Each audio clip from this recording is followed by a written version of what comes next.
So there's kind of a preparation before the art of getting ready to make the art. You know, you are an artist, you have this experience, but when you have in front of you the white canvas, Yes. it's a big challenge. Yes. Mostly when you don't have idea how do you start, you know, it's Right. a big challenge. You take your material and put the first stripe, Right. is when you connect in some point, in some moment, when you connect between three things: your soul, the necessity of express, and obviously the creation, because we have this capacity to create. So it's a long conversation between you and your soul and God, obviously, because I think art is we have a spiritual experience, because art is something to you have inside of you. It's something like you conceive before to be created, and I think it's something to have faith. So Carlos, tell me what frustrates you the most about being an artist. I never think about this, but we have a lot of different kind of frustration before to start. But my frustration is not when I'm working, but one of the things is when I am going to studio, I don't feel creative. I don't feel with the ability to start something. People ask me sometimes about inspiration. Obviously, I believe in inspiration, but I don't believe in inspiration, because that's one of the frustration in my beginning when I start. I think we need to feel inspired to paint, Right. but it's not.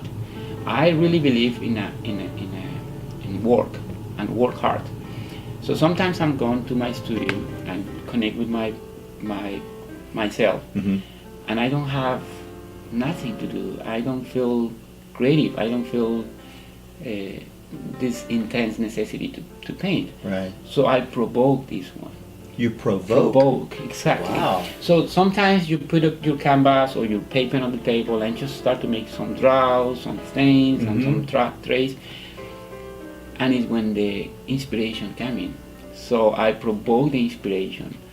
So when I work in my canvas, sometimes I don't feel inspired. Sure, absolutely. It's just start to work, and the inspiration comes in some point. Boom. So I believe in inspiration, but I don't believe to wait to be to feel inspired. Sometimes you need to work and experiment and connect with yourself and your work, and the inspiration comes in. By the way, I have like a year and a half to don't work in my studio in the way to make a collection.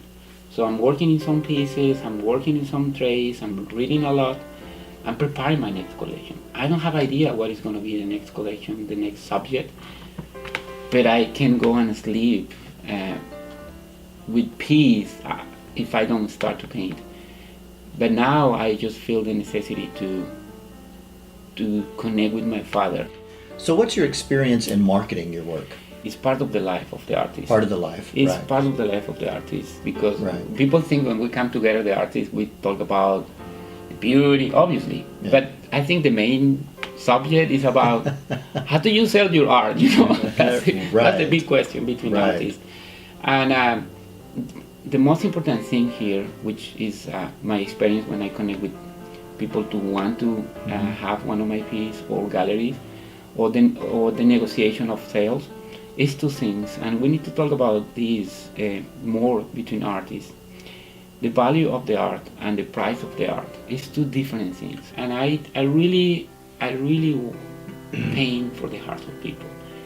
Obviously, the value of the value of the quality of art, the materials, yeah. But this is another thing.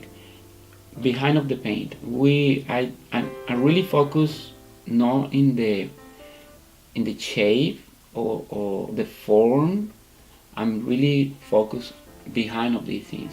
What is behind of the paint? It's the spiritual thing, obviously. If you can print the love of God, if you can print the beautiful message to make the difference in the soul, in the heart of people through their eyes, I think that's my goal.